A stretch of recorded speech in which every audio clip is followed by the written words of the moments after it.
Castor oil is a thick plant-based oil made from castor beans. But did you know it's also a powerful remedy for constipation?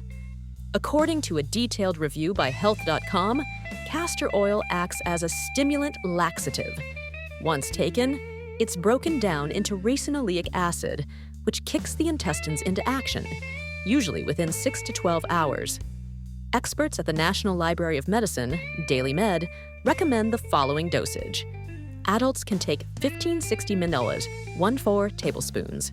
Kids aged 2 to 12 should take 5 to 15 ml, but always ask your doctor first, especially for kids under 2. Sounds effective, right?